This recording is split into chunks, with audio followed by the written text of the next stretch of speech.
Hola. Moi atentos. Hoxe empezamos a quinta xornada e temos xunto con nós a unha persoa que quizá na zona de Ferrol necesite, penso que estas alturas xa en ningún sitio de Galicia, pero na zona de Ferrol necesita moi pouca presentación. Estou fatigada de subir. Pois a couga. Estivo moitos anos traballando en Mugardos, non sei cantos, casi 10, supoño, non? Ou algo máis de 10. Máis de 10 anos. Traballando en Mugardos e logo moveuse moito por aquí. Hoxe é coordinador de galego, está traballando en Vigo, pero estivo traballando algún tempo tamén de coordinador de galego en Pontedeume. En realidade, nos chamámolo non exclusivamente como profesor de XB, porque non era deso do que se trataba, senón que, máis que nada, pola súa faceta de escritor. Pero de escritor que ao mesmo tempo, ao estar relacionado coas aulas, coñece bastante, ou moito diríamos, a xente para que escribe, para quen escribe.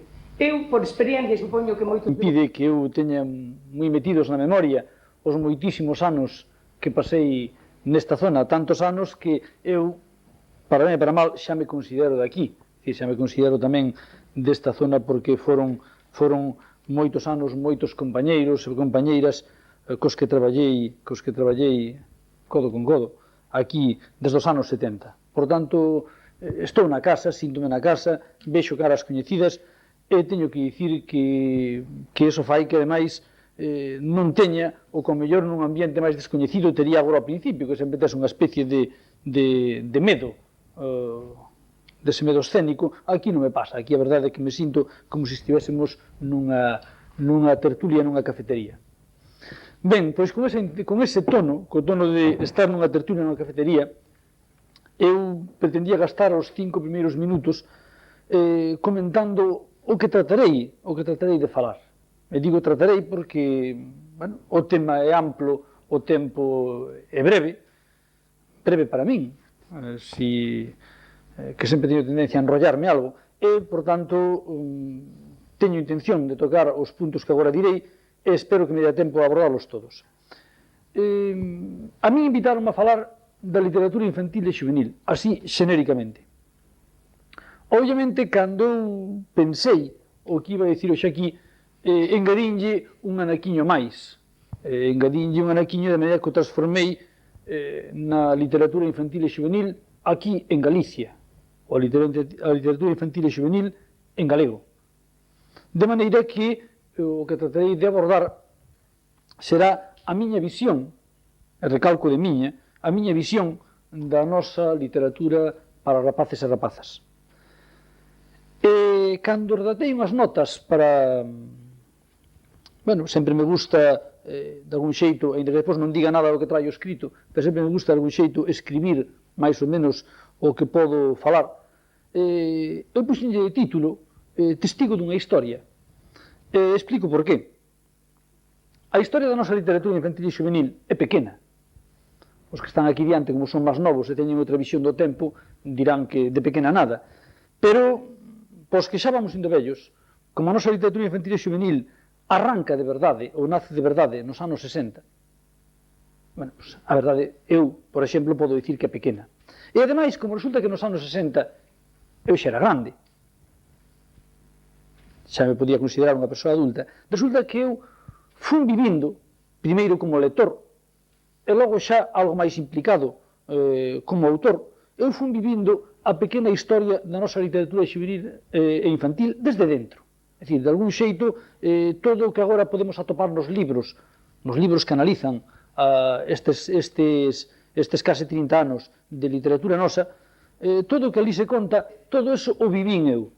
Vivino desde fora, en moitos casos, como simple lector que mercaba os libros nas librerías ou como persoa que coñecía, que tiña a sorte de coñecer a algúns dos homes e mulleres que iban sacando, que iban escribindo aqueles libros. Entón, o que tratarei de dar será a miña visión moi subxectiva da nosa literatura infantil e juvenil, tentando explicar como vexo eu a situación hoxe en 1993.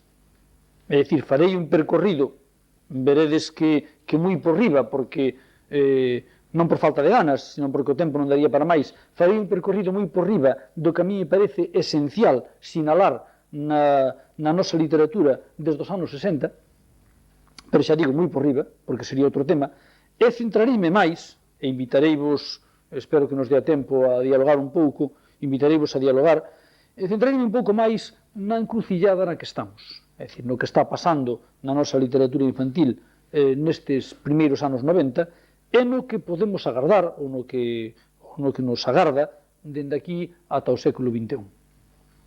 Esa será, esencialmente, o que traio pensado falarvos, sin que eso exclui que, en función de como se desenvolva a charla, pues podamos abordar outros aspectos. Ben, entón, sin máis, empezo. Repararedes que dixen que a nosa literatura infantil e juvenil empezaba nos anos 60. É certo que se vas a algún dos libros que analizan, ou algún dos traballos que analizan, hai mostras de moito antes. Podemos rastrear mostras de moito máis atrás. Pero, en rigor, cando empeza a haber un certo volume de literatura infantil e juvenil, cando empezan a verse libros en galego para nenos e nenas nas librerías, en rigor é nos anos 60. E entenderedes moi ben, sobre todo os que teñades a miña idade ou señades máis maiores que a min, entenderedes moi ben por que non podía haber literatura infantil e juvenil en galego antes dos anos 60. Vos sabedes o que foron os anos 40, o que foron os anos 50, para a cultura en xeral, en España, pero máis en Galicia para a cultura que se desenvolvese na lingua na que eu estou falando agora.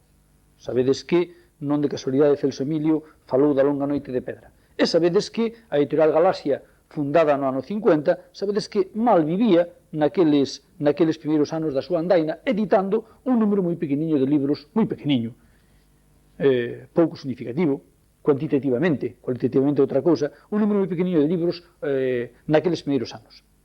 Nos anos 60 sabedes que en España empezaron a cambiar moitas cousas, está analizado de sobra e agora isto estudian os rapaces nos libros de texto.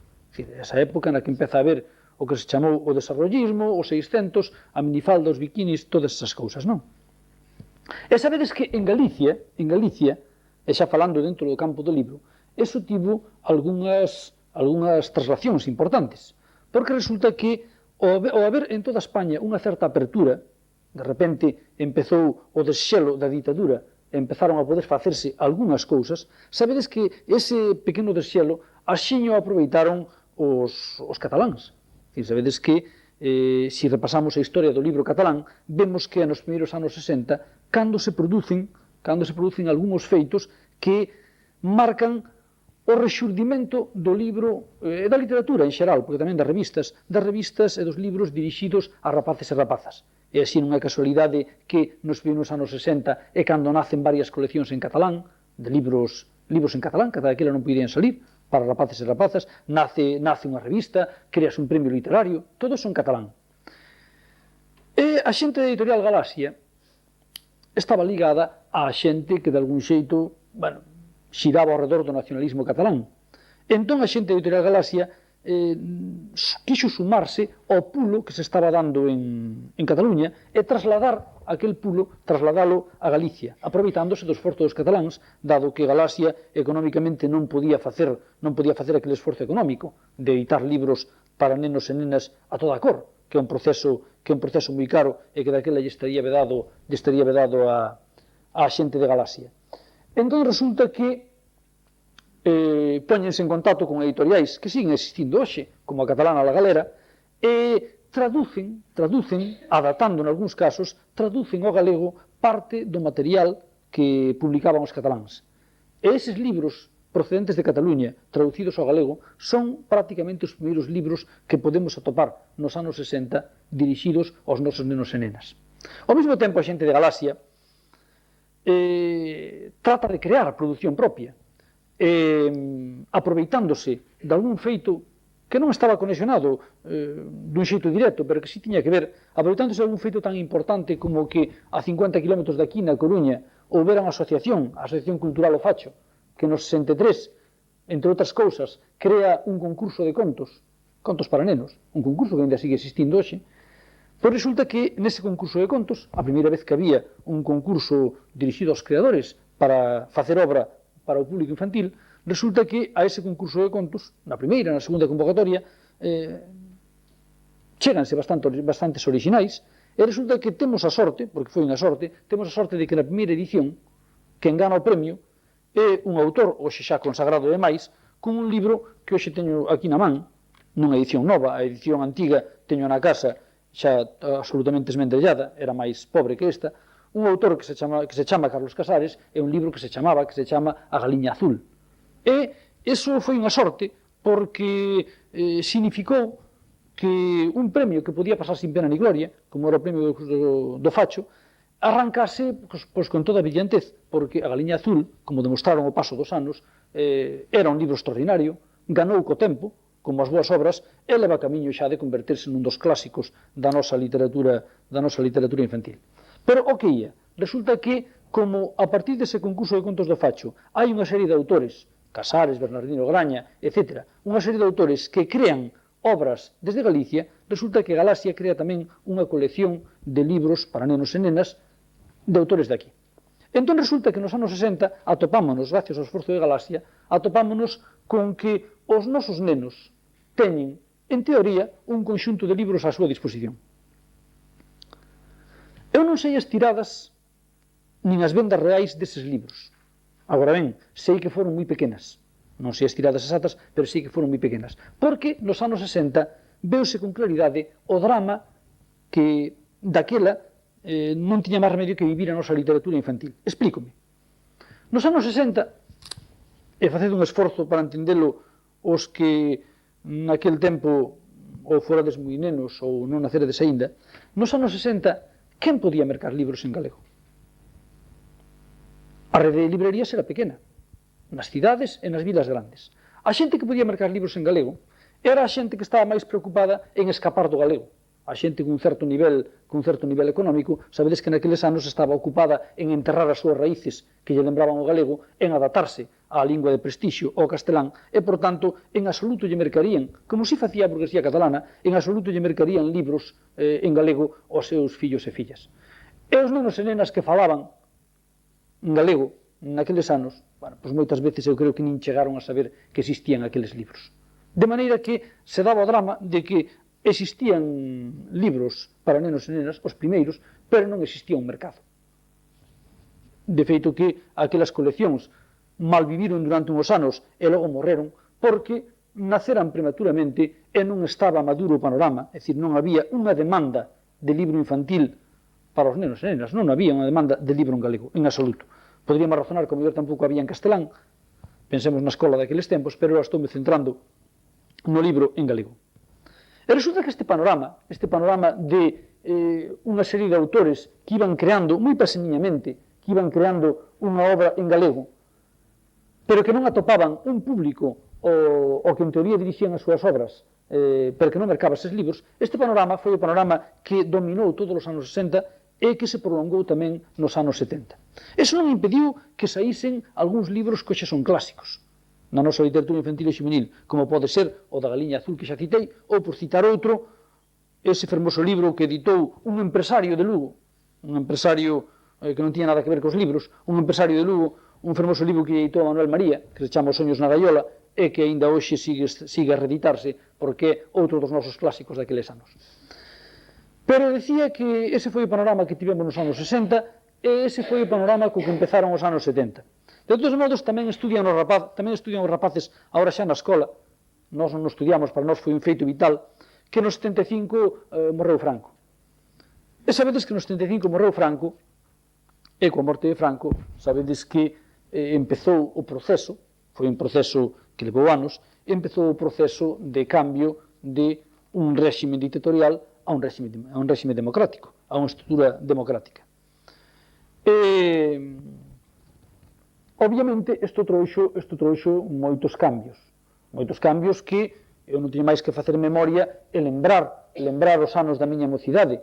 Daquela, cando morre Franco, eu xa estaba dando clase, e, por tanto, xa estaba ao tanto dos libros que podía haber para rapaces e rapazas en galego, porque xa o vivía tamén como unha necesidade na escola, non?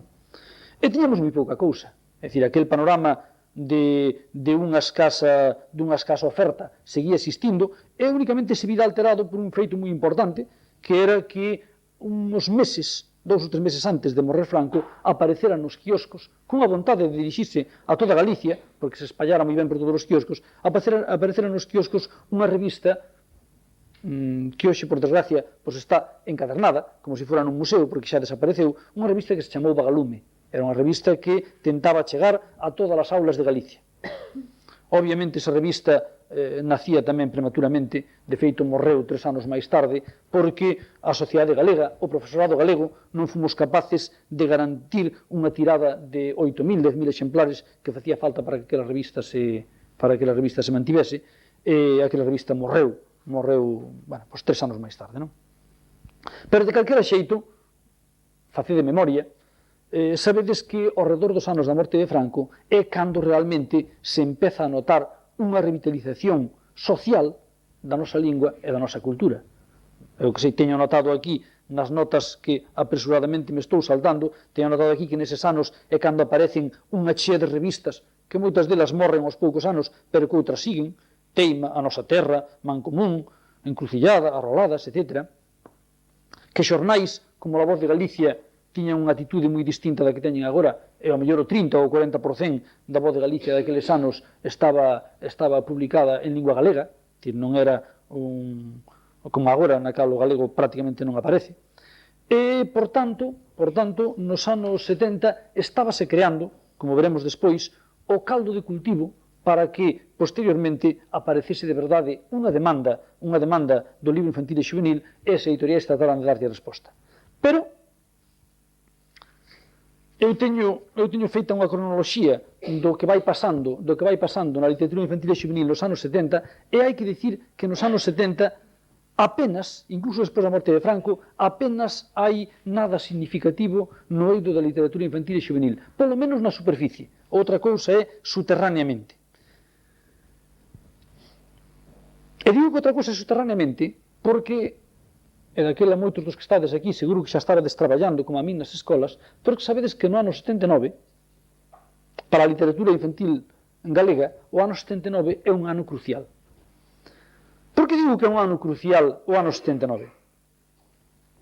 Entenderédelo se digo que no ano 79, hai moi pouco, só hai 14 anos aínda, parece que foi onte, no ano 79 é cando se produce dun xeito oficial a incorporación da lingua galega ao ensino.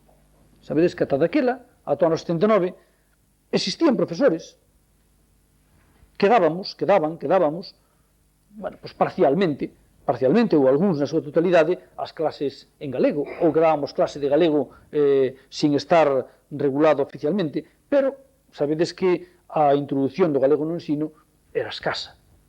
Únicamente algún sector minoritario do profesorado, pero dun xeito masivo, a escola seguía estando de costas completamente, volvendo as costas completamente á nosa lingua.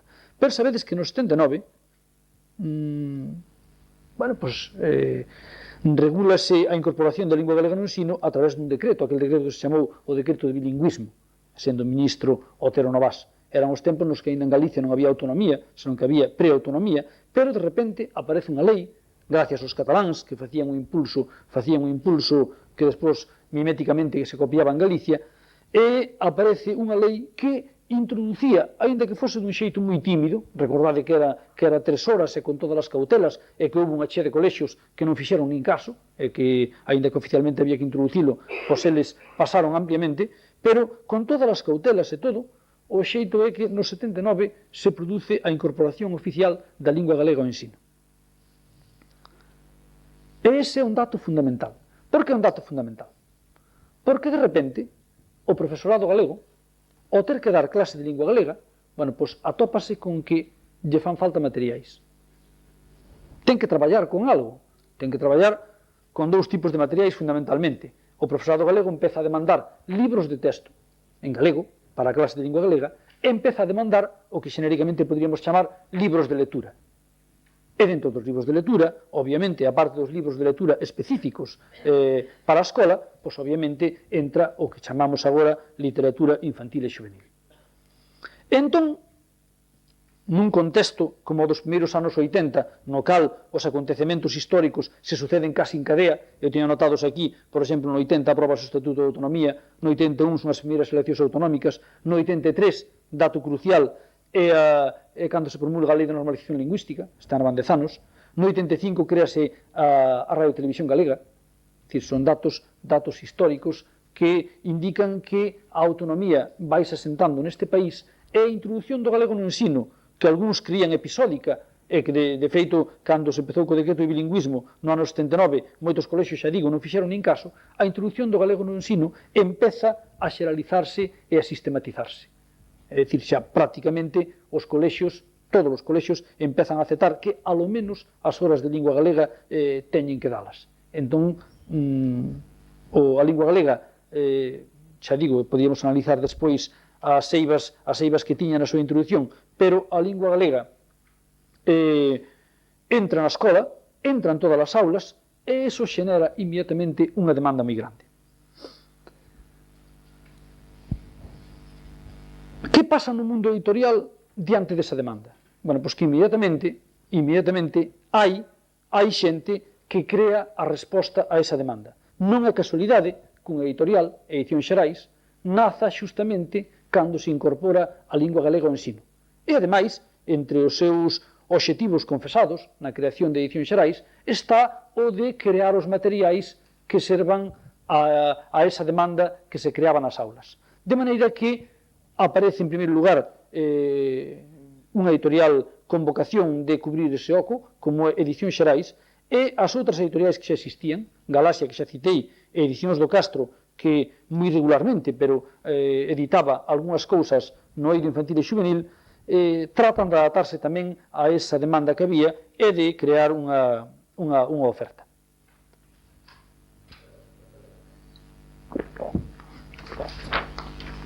Agora ben,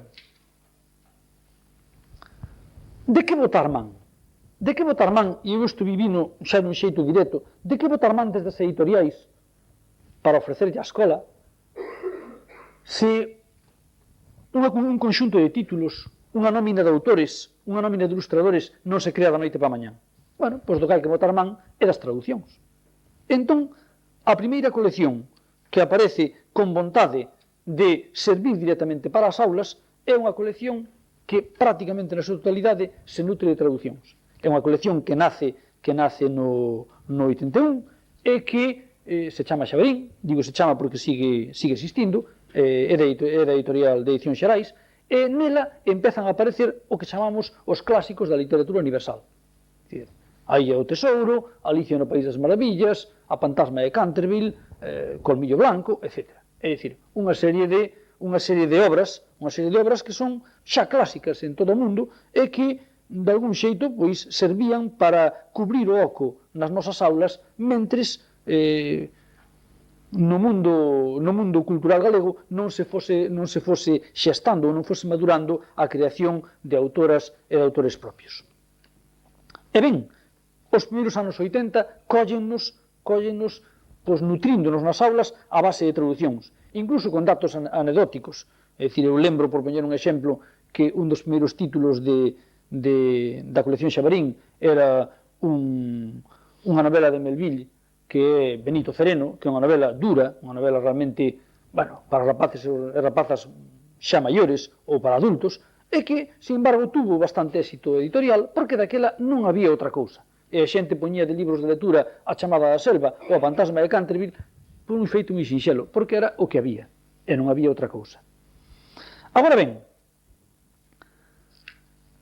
xa cando estamos a mediados dos anos 80, justamente no 85, é cando se pode empezar a falar de verdade de que a literatura infantil e juvenil nosa deixa de dar un pasiño aquí, outro para colá, e empeza a medrar dun xeito que poderíamos dicir sistemático. E isto por qué? Isto porque nos anos 80, para ser exactos no ano 85, é cando empeza a darse algo que, na miña opinión, é esencial, que é a creación de coleccións. Ata daquela, as editoriais, exceptuando esa colección que dixen antes, a colección Xabarín, que servía para traducións da literatura universal, ata daquelas editoriais, se publicaban algún libro de autor ou de autora galego, pois publicábano dun xeito asistemático. Publicaban o título e punto, e acabouse. Pero non había a vontade dunha colección continuada. Eu, falando antes con unha persona da prensa que me fixo unhas preguntas, comentáballe un feito que repito agora aquí porque me parece que vale de exemplo para ilustrar isto. Sabedes que un dos libros de máis éxito da literatura infantil galega é unha novela dunha persoa que será unha persoa amiga de moitos dos que estades aquí, que é Xavier do Campo, e a novela é O misterio das badaladas. Esa novela percorreu varias editoriais no ano 84. Xavier do Campo escribiu a novela, en vez de deixala no caixón, Xavier do Campo enviou-na a varias editoriais. Pero atopouse co drama de que as editoriais galegas non tiñan coleccións creadas. Non había coleccións creadas para publicar literatura infantil e juvenil.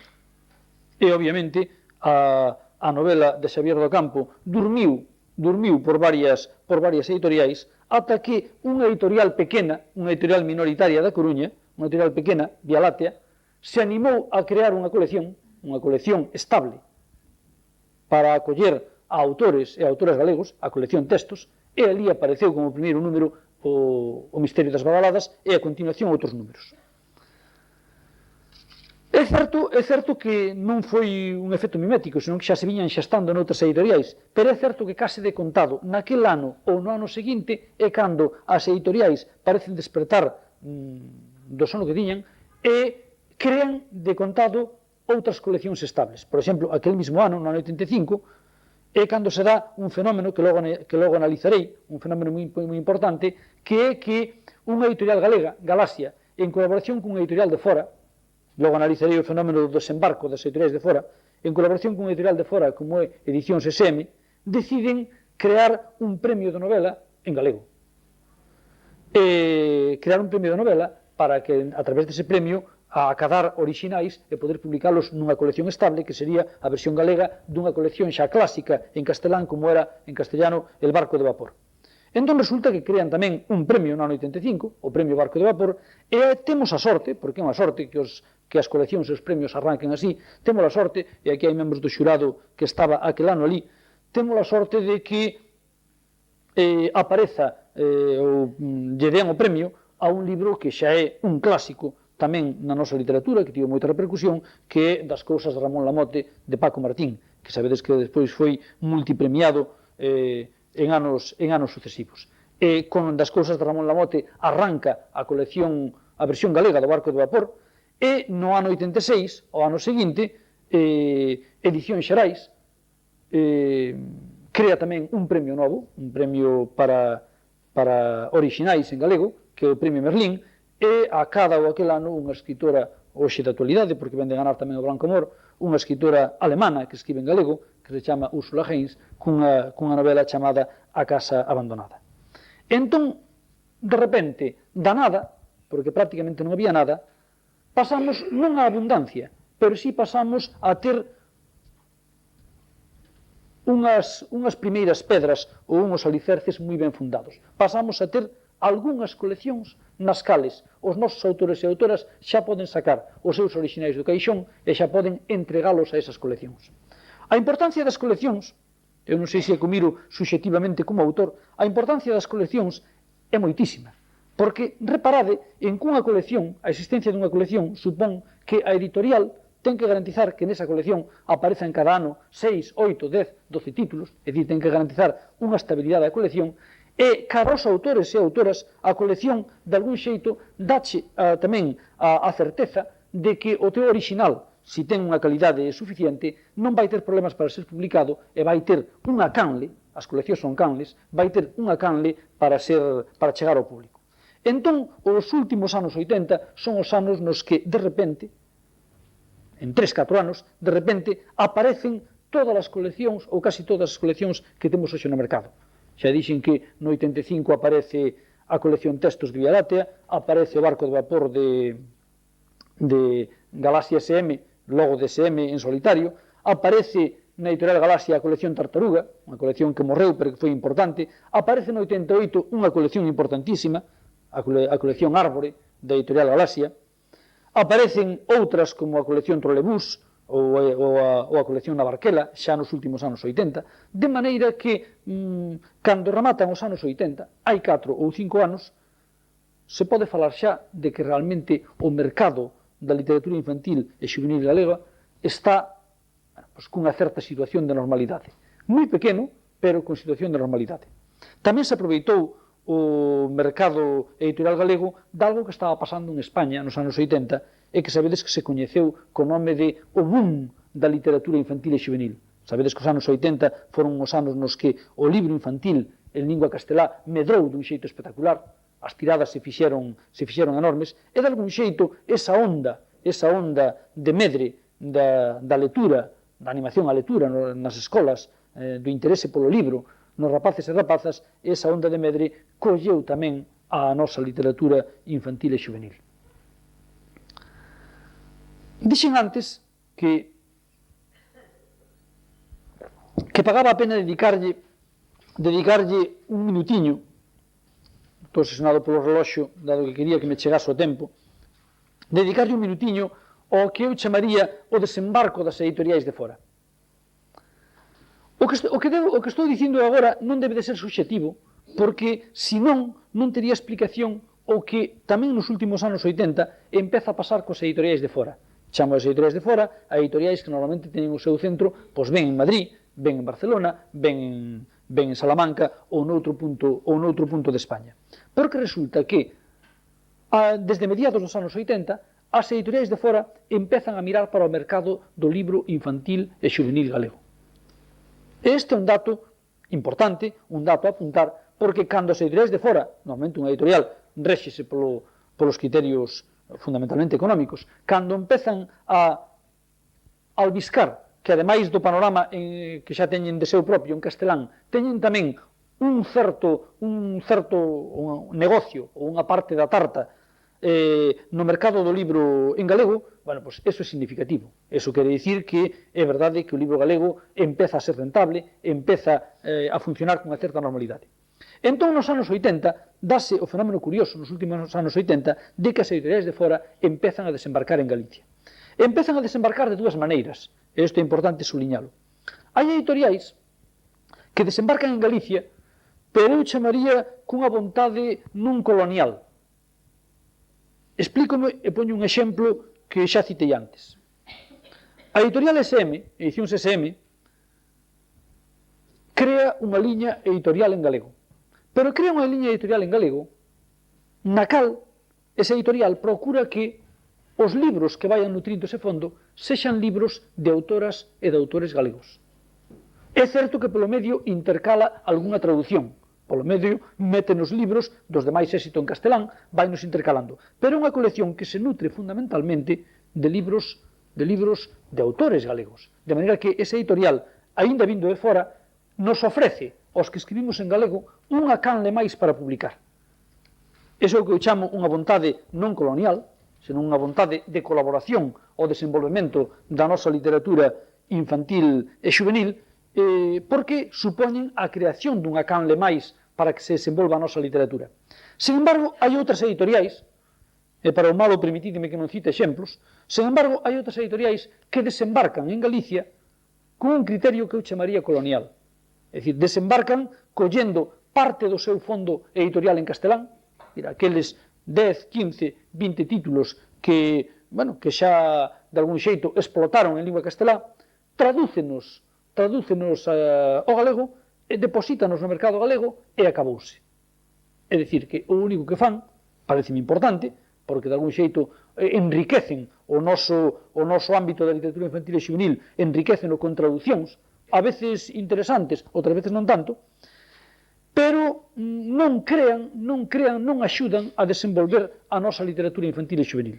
Entón xa digo que eu valoraría de distinto xeito unhas editoriais e outras editoriais. E ao mesmo tempo, hai ademais un caso, que este sí que é moi interesante, que é que algunhas editoriais galegas, conscientes de que elas solas non poden atender a algún ámbito da literatura infantil que exixe grandes inversións económicas. Pensade en que é distinto editar un libro como este, en blanco e negro ou a dúas tintas, que, a inversión económica é normal, é pequena, pensade que é moi distinto, por exemplo, nun libro como este, no cal hai que editar a toda cor, e ao editar a toda cor os custos dispáranse.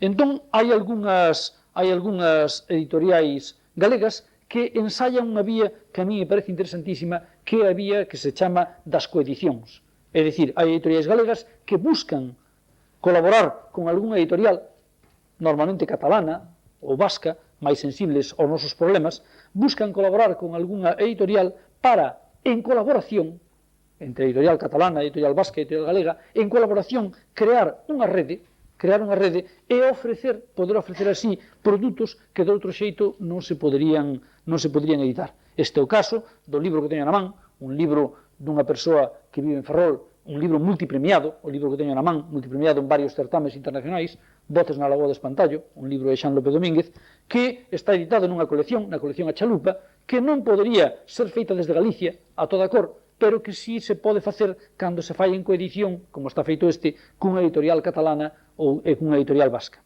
E así, mediante coedicións, aparecen entonces libros e coleccións para un campo que estaba moi desasistido, que é o libro para os nenos e nenas máis novos. Un libro que precisa normalmente edición a toda cor e que os custos sempre se disparan. Entón aparecen coleccións como A Chalupa, de Galaxia, ou as coleccións Arroás ou Rato Pérez, de Xerais, ou os libros do Sol e da Lúa, e a Fiestra e a Porta de Sotelo Blanco, etc. É dicir, unha serie de coleccións que, de algún xeito, reparten os custos con outras editoriais de fora.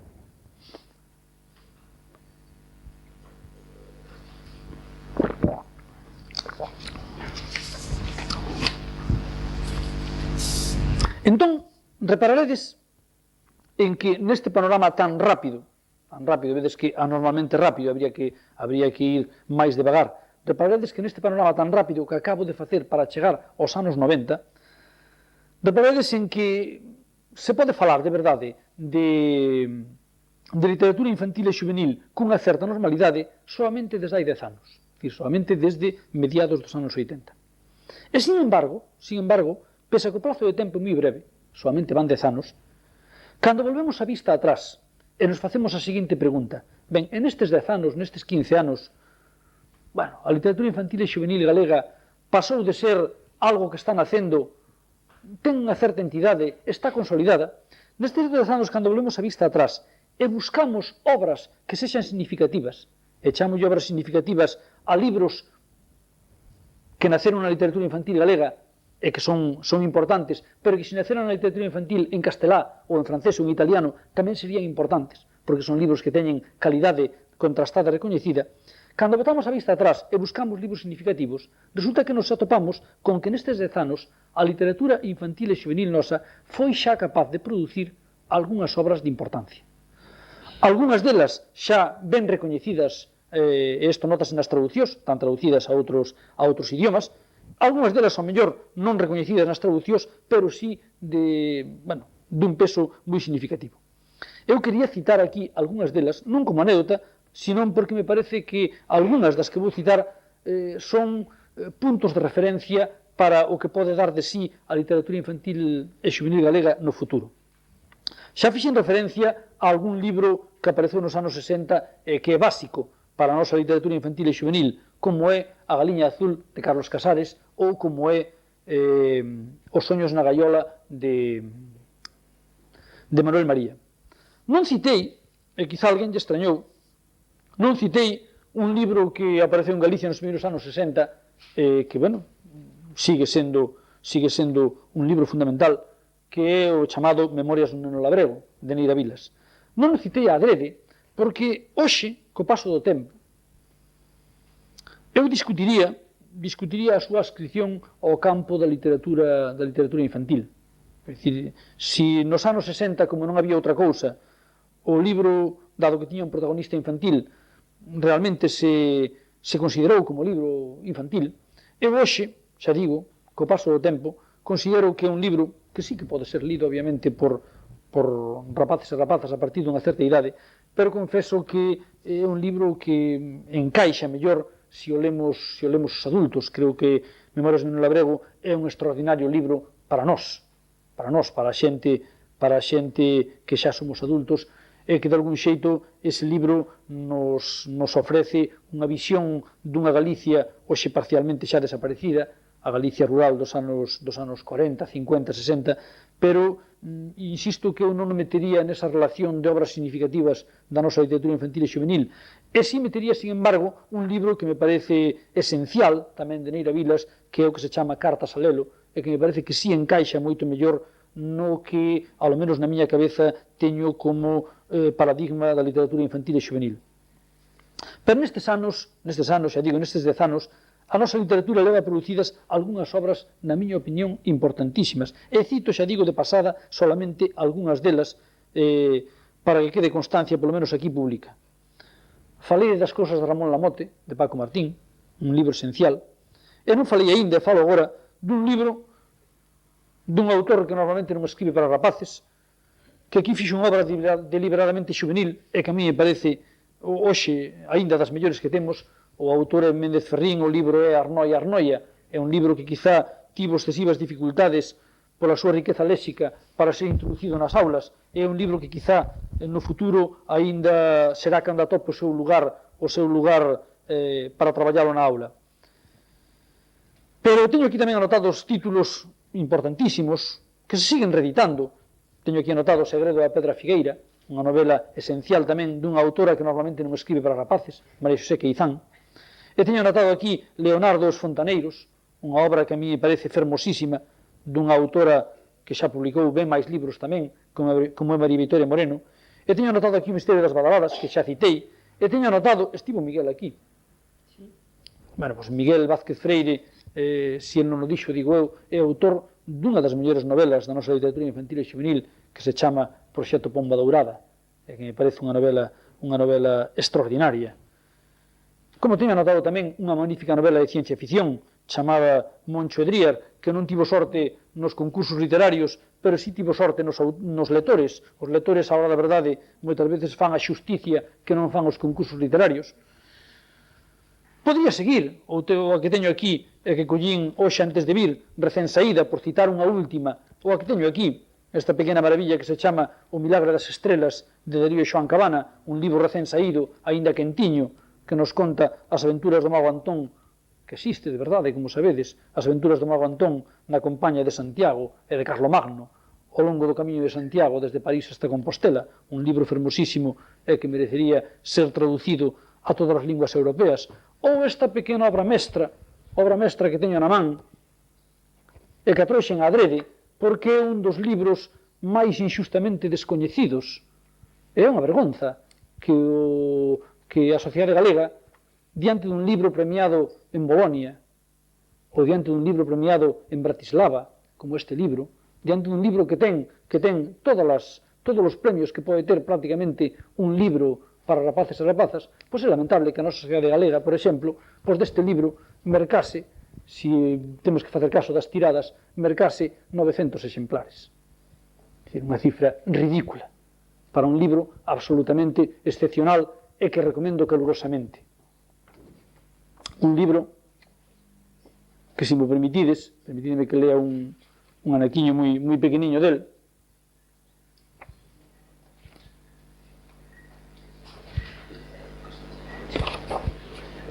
Nunca, ata este verán, que aluguei unha casa fronte á lagoa, me tiña fixado tanto naquela inmensidade de auga. O que máis me chamaba a atención era que estivese dividida en dúas partes por un longo muro de pedra, sobre o cal había unha chea de corvos que, máis que gacear, parecían rir a cachón. Unha noite, cando debuxaba no meu estudio, sentín que alguén petaba nos vidros da fiestra. Achegueime a ela, abrina de par en par e descubrín no peitoril un corvo que se dirixiu a min dun xeito moi educado. Sinto moito molestalo a estas horas da noite, pero vin que tiña luz acendida e pensei que era unha boa ocasión para secar os meus osos da humidade da lagoa. Diante daquela amable explicación, non me puiden resistir e invitaba a pasar. O corvo, despois de agradecer a miña hospitalidade, pediume con moita cortesía que se lle podía servir un café quente. Por suposto que así o fixen. Despois, mentres el mollaba o bico na taza, díxome: levo varios días observando desde o muro que vostede non deixa de mirar para a lagoa. Supoño que xa coñecerá a súa historia, non si? Respondínlle que non, cun movimento de cabeza. Entón o corvo achegouse a min e faloume ao oído. Ai, amigo, acaba de dar vostede cun testigo directo da creación da lagoa. Está de sorte, porque esta noite non teño nada mellor que facer que contarllo todo, absolutamente todo. En vista das intencións do corvo, recosteime no meu asento e dixenlle que estaba disposto a escoitar o que quixera contarme. El bebeu un pouco café, tusiu e comenzou a contar a historia da lagoa. Me digades que non é un comenzo bonito que mete ganas de saber cal é a historia da lagoa, pero xa o sabedes, se queredes sabela, tedela no libro Voces na lagoa do Espantallo. Este libro está, xa digo, multipremiado. Agora ben, felizmente chego con tempo suficiente ao punto que eu quería abordar con máis vagar. Eu acabo de dicir, apresuradamente, que a literatura infantil e juvenil galega foise xestando ao longo destas décadas pasadas e que agora, na década dos 90, cando estamos empezando, atopámonos cun número suficiente de coleccións estables. Podrán nacer algunhas máis, pero hoxe hai, no mundo editorial galego, un número relativamente amplo de coleccións estables. Falta quizáis, deso podemos falar despois, faltan quizáis algunhas coleccións destinadas ao público máis novo. É dicir, eses libros dirixidos a nenos e nenas que aínda non saben ler ou que están aprendendo a ler. Falta quizá ese tipo de libro ofertado desde aquí, desde Galicia, non traducido de fora. Pero, no que se refire ao libro de creación, temos un número de coleccións estables. Temos tamén un número, nunca é suficiente, pero si un número significativo xa de homes e de mulleres que están creando dun xeito sistemático en galego. É dicir, hoxe xa non é o típico autor ou a típica autora que escribe un libro para rapaces e aí se acabou a historia, senón que hoxe hai un número amplo de homes e de mulleres cunha certa vontade de profesionalizarse. É dicir, un número de homes e mulleres que xa levan publicados 4, 5, 6, 7, 8 libros e que se supón, se non pasa nada raro, que van a continuar cada ano ofrecéndonos unha nova obra. Hai un montón de nomes, Xavier do Campo, Paco Martín, Sabel Álvarez Núñez, un montón de xente, que podemos esperar cada ano, agardar cada ano, un novo libro deles. É dicir, que temos un número de autores suficientemente amplo, nunca é suficiente, pero bueno, un número de autores suficiente para ir nutrindo esas coleccións. Temos tamén, que era algo que non tiñamos, hai anos, temos tamén xa un número interesante, pequeno aínda, pero interesante, de ilustradoras e ilustradores. É dicir, xente que é capaz de coller os nosos textos e con calidade, con ampla calidade, xa recoñecida, insisto, nos mercados internacionais, velaí o caso de Xan López Domínguez, con ampla calidade, ser capaz de ofrecer desde Galicia ilustracións tamén para os nosos libros, ilustracións de calidade.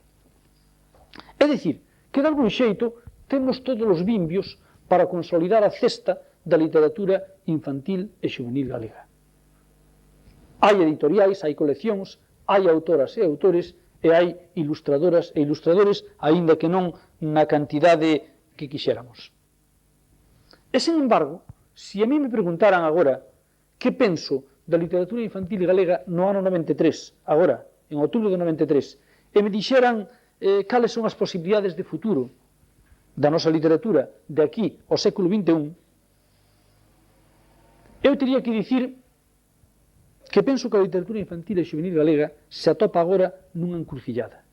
E ademais teño que dicir que se atopa nunha encrucillada absolutamente fundamental. Tratarei de explicar por qué. E aquí, obviamente, teño que enlazar con algo que non corresponde ao tema, pero que permitidme que diga polo menos dúas pinceladas. Nós escribimos en galego, a xente que escribimos en galego, estamos falando dos libros escritos e editados aquí en galego desde Galicia, pero sabedes que os libros se escriben para que os lea un público. É dicir, os libros galegos teñen que ter un público. E aí onde vexo eu digamos, o problema esencial do futuro da literatura infantil e juvenil. Porque vos sabedes, e non vou repetir aquí agora, a situación na que hoxe está a nosa lingua no noso país. Vos sabedes que se fala, a veces quizá dun xeito excesivamente dramático, pero vos sabedes que se fala de que si unha lingua sempre se transmite de xeración en xeración, da vos a pais, de pais a fillos, sabedes que se unha lingua é sempre como unha cadea que se vai transmitindo elo a elo, sabedes que se di que o elo da xeración actual que se está a romper. Dice, e bueno, hai razóns para que se diga, dice que os rapaces e rapazas de hoxe, os pais e nais que hoxe teñen fillos e fillas, non lles falan en galego, e que de algún xeito a transmisión que houbo da lingua que se está a romper. Algo deso debe haber se atendemos a datos como este que digo agora. Sabedes que se acaban de publicar os datos do censo do 91, o censo este que acolleu a toda a poboación galega no 91, se acaban de publicar os datos referidos á lingua galega, son 4 grosos tomos, un por provincia, que eu teño, e sabedes que neses datos, referido á xente maior, sabedes que os datos, cara a nosa lingua, son uns datos francamente optimistas. O 90 e tantos % entende a lingua, dependendo das zonas, entre o 70 e o 80% da xente declara ter o galego como primeira lingua. Os datos sobre a vixencia do galego son os datos absolutamente optimistas. Sen embargo, paralelamente, xente do ICE de Santiago está realizando unha enquisa sobre uso e coñecemento do galego entre a poboación máis nova. Entre a xente que agora, para non sei que abano de edades están collendo, pero, bueno, poñámonos na poboación por término medio na que agora está rematando a EXB. Non sei os datos exactos porque non nos publicaron, pero en conversas informais, a xente que anda realizando ese traballo informáronme de que os datos referidos á poboación máis nova son xustamente como os do censo, pero ao revés. É dicir, que hai un descenso dramático do uso do galego por parte das xeracións máis novas, motivada por esa absurda atitude absurda non, que ten explicacións, por esa atitude existente na nosa sociedade de que pais e nais galegofalantes, sistemáticamente, sabedes, cando se dixen aos seus fillos, lles falan en castelán. É motivado tamén por unha escola que aínda hoxe, por unha escola, cando digo escola, digo sistema educativo en xeral, escolas de XB e institutos, por un sistema educativo que aínda hoxe, sabedes, que siga a ser amplamente desgaleguizador. Un sistema educativo que aínda hoxe, con todas as excepcións que queirades, pero siga a ser un factor de destrucción de falantes galegos máis que de creación de novos falantes. Entón atopámonos cun panorama no cal o libro galego corre perigo de ter autores de calidade, de ter ilustradores de calidade, pero de non ter o número de lectores suficientes que lle fagan medrar de verdade e expanderse. Tense usado a veces, usou moitas veces o meu amigo Xulián Maure, creador de Edicións Xerais, tense falado moitas veces da cultura galega como un bonsai. É dicir, esas arboriñas que sabedes que chegan a dar froitos, flores, están moi bonitas, pero sabedes que están nunha maceta e que non medran máis porque nin teñen terra suficiente para medrar, nin teñen tampouco, nin se lles deixa tampouco, nin teñen as posibilidades de medre, dado que se lles van cortando as poliñas a medida que van medrando. Eu teño medo de que a nosa literatura infantil e xuvenil acabe converténdose ou non poda pasar do estado de bonsai. Eu teño medo de que non teñamos o número de lectores suficientes que nos permitan superar a situación actual. A situación actual é esperanzadora. E xa digo que os libros galegos hoxe, infantis e xuvenis, acadan tiradas que outros anos ou anos pasados eran impensables. Hoxe, para que un libro infantil galego venda como mínimo 3.000 ou 5.000 exemplares, con relativa facilidade. Pero eu penso que o potencial que temos é enorme, é un potencial, a nosa poboación infantil e juvenil dá para moito máis que para esas tiradas, o potencial que temos é enorme e que todo vai depender de como a sociedade galega en xeral, en concreto, que pode ser o que máis nos interese falar aquí, en concreto, o noso sistema educativo, as nosas aulas, a atitude que tomen respeto, xa non ao libro galego, senón respeto á nosa lingua e á nosa cultura como un xeito xenérico. Se a nosa lingua e a nosa cultura van seguir estando unhas oriñas escasas nas aulas, así un pouco casi como de refilón, se solamente vai haber a clase de lingua galega e unhas horas escasamente significativas de outras áreas en galego, se o mundo nas aulas se vai seguir desenvolvendo en castelán, se non hai por parte dos colexios unha asunción decidida do valor da nosa lingua como lingua propia, se na sociedade a lingua galega sigue estando aínda como está, menos que antes, pero aínda proscrita, e se vai seguir habendo nas cidades como hai hoxe zonas sempre ligadas ao centro, nas cales a xente é reacia a expresarse en galego porque parece que hai como unha lei non escrita que di que naquela zona o habitual é expresarse en castelán. É dicir, se a cultura galega e a nosa lingua van a estar minorizadas tanto na nosa sociedade como nas nosas aulas, entón a literatura infantil e juvenil galega seguirá un pouco como está agora nestes anos. É dicir, publicando de cando en vez libros significativos, publicando un certo número de títulos cada ano, pero sin dar de verdade esa expansión, ese boom. A literatura castelá xa o tuvo nos anos 80, agora tócanos a nós. Nós ainda temos pendente ese boom. A literatura galega non será capaz de dar ese boom que ten hoxe en potencia. En cambio, se a escola galega aposta decididamente pola introdución non só do galego, senón pola introdución do galego non como asignatura, senón do galego como lingua vehicular no ensino. Se nas aulas se empeza, e o profesorado empeza a vivir en galego, se a sociedade empeza a perder esa especie de temor ou esa especie de medo a expresarse na lingua propia e asume a lingua como un sinal de identidade fundamental, entón eu creo que temos todos os vimbios para que nos 90 haxa unha literatura infantil e juvenil galega á altura da de calquera outra sociedade normalizada. Claro que para eso fai falta que todos e todas, arrimémolo o ombro moito. E dado que estamos falando de literatura infantil e juvenil, eu cando estaba preparando estas notas, veuseme a memoria un conto moi breve, moi bonito, dun autor que o temos en galego, un autor italiano, xa morreu, hai uns 15 anos, pero que o temos en galego traducido, as súas obras máis importantes están na nosa lingua. Un autor que xa sabedes que me estou referindo, cando dixen que era italiano, xa sabedes que non podía ser outro que Gianni Rodari. Nun dos libros de Rodari traducidos ao galego hai un conto moi breve, brevísimo, ocupa media páxina, un conto que se chama Historia Universal. E desde permitir que vos lo lea, porque aparte de que é moi bonito, é un conto extraordinario, a mí pareceme que está feito, supoño que Rodari non o pensaba daquela, pero está feito xusto para nós. E cando digo para nós, digo para a xente que estamos aquí. Fixadevos, dice así. O primeiro, a terra estaba chea de fallos, e foi un labor moi duro facela máis habitable. Non había pontes para atravesar os ríos. Non había camiños para subir aos montes. Querían sentarse? Nin sequera había un banco, nin sombra. Caían co sono? Non existían as camas. Nin zapatos, nin botas para non mancarse nos pés. Non había gafas para os que vían pouco.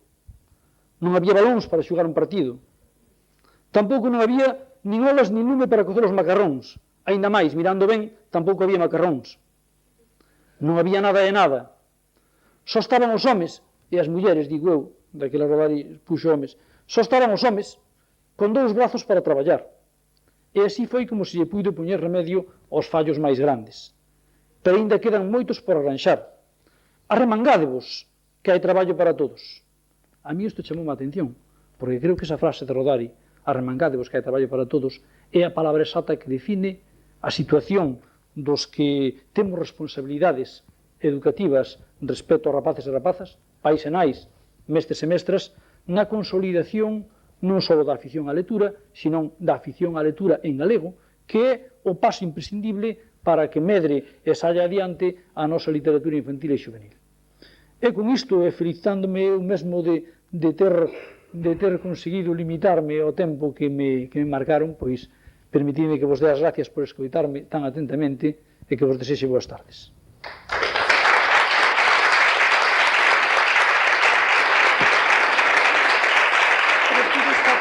por hora e deixamos